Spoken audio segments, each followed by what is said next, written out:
Subscribe करें B विस्टर channel को और बेल आइकन को दबाएं ताकि नई वीडियो सबसे पहले आप देख पाएं।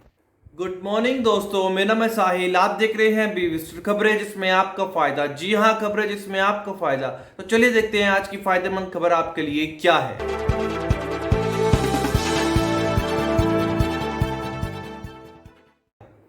जो आज की फायदेमंद खबर है वो है टैक्स के बारे में कि आप अपना टैक्स किस तरह से बचा सकते हैं, कौन कौन से ऐसे तरीके हैं जिससे कि टैक्स बचाया जा सकता है। तो जिसमें सबसे पहला तरीका है एफडी। हम सबको पता है फिक्स डिपॉजिट के बारे में। आज मैं आपको 80C की डिडक्शंस के बारे में बताने वाला हूं। अगर आप 1.5 लाख की एक एफडी करवाते हैं तो आपको टैक्स कहां पे करना पड़ेगा। मान लीजिए आपने 1.5 लाख की एफडी कराई और उस पे जो इंटरेस्ट है जो आपका मान लीजिए 10,000 बन रहा है, तो आपको 10,000 रुपये टैक्स नहीं देना होगा। 50,000 रुपये तक आप अगर आपका इंटरेस्ट बनता है एफडी के ऊपर तब आपको टैक्स पे करना पड़ेगा। आपको एक बात मैं और बता दूं, एफडी के ऊपर अभी जो इंटरेस्ट रेट चल रहा है वो 7 से 8% के बीच में है। अगर आप 5 साल के लिए भी करवाते हैं तो अगर आपका टैक्स जो आपका इंटरेस्ट है वो 50,000 से ज्यादा का बनता है तो आपको उसके ऊपर टैक्स पे करना पड़ेगा। 1.5 लाख जो आपने इन्वेस्ट किया है उसके लिए आपको टैक्स नहीं पे करना होगा, इंटरेस्ट के ऊपर आपको टैक्स पे करना पड़ेगा। अब जो दूसरा तरीका है जिससे कि आप अपना टैक्स बचा सकते हैं, पब्लिक प्रोविडेंट फंड। ये क्या है? ये एक तरह की जो है सेविंग स्कीम है जिसमें आप अपना पैसा मान लीजिए इन्वेस्ट करते हैं। आप इस स्कीम के अंदर पैसा लगाते हैं 1.5 लाख या 2 लाख, जितना भी पैसा आप लगाते हैं दैट इज नॉन टैक्सेबल, यानी कि ये टैक्स फ्री है। मान लीजिए आपने 15 साल के लिए भी इसके अंदर पैसा इन्वेस्ट किया तो आपको मैं एक बात और बता दूं कि इसके अंदर जो इंटरेस्ट रेट है वो 8% रहेगी और साथ ही साथ इसमें आपको टैक्स जो है पे नहीं करना पड़ेगा। जो अगला है वो है एनएससी यानी कि नेशनल सेविंग सर्टिफिकेट।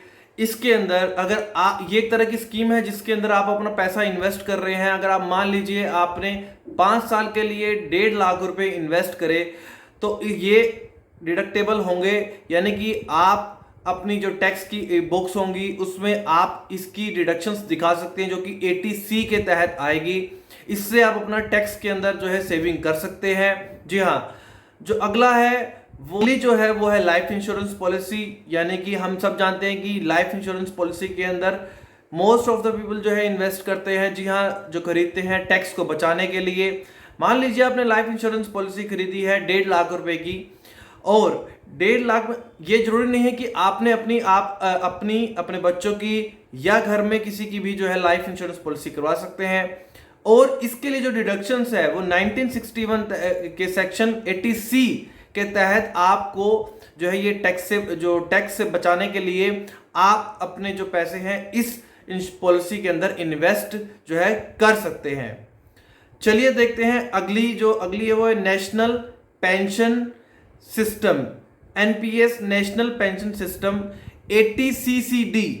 ये इसके तहत आप 1.5 लाख रुपए का कंट्रीब्यूशन अगर करते हैं, मान लीजिए आपने 1.5 लाख रुपए इस स्कीम के अंदर लगाए तो आप अपनी 1.5 लाख तक की इनकम जो है अपनी टैक्स की बुक्स में जो है as a national pension system के रूप में दिखा सकते हैं जिससे कि आप अपना टैक्स बचा सकते हैं। जी हाँ, जो अगली है वो सीनियर सिटीजन सेविंग स्कीम।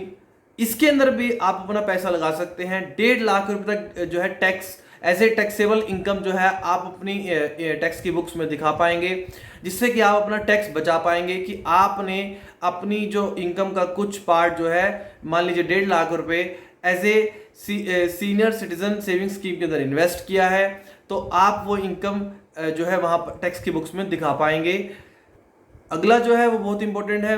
जैसा कि हम सब जानते हैं हम सब ने सेविंग अकाउंट खुलवाया हुआ है और हम अपना कुछ पैसा जो है सेविंग अकाउंट के अंदर जमा कराते हैं। आपने अपना पैसा कुछ सेविंग अकाउंट में जमा कराया, उसके ऊपर आपको इंटरेस्ट मिलता है। मान लीजिए वो इंटरेस्ट 10,000 से ज्यादा है तो आपको उसके ऊपर टैक्स पे करना पड़ेगा। लेकिन 10,000 से कम है, मान लीजिए आपने 1.5 लाख रुपए जमा कराए, उसके ऊपर आपको 4% ब्याज मिल रहा है साल का, तो वो 10,000 से कम होगा। मान लीजिए वो 10,000 से ज्यादा है तो उसके ऊपर आपको टैक्स पे करना पड़ता है, तो आप वो इनकम भी एज ए टैक्सेबल इनकम दिखा सकते हैं।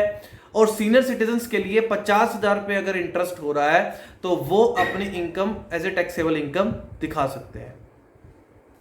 So thank you guys, thank you so much. अगर आपको ये वीडियो पसंद आया तो इसे लाइक कीजिए, शेयर कीजिए, चैनल को सब्सक्राइब कीजिए। जय हिंद, जय भारत।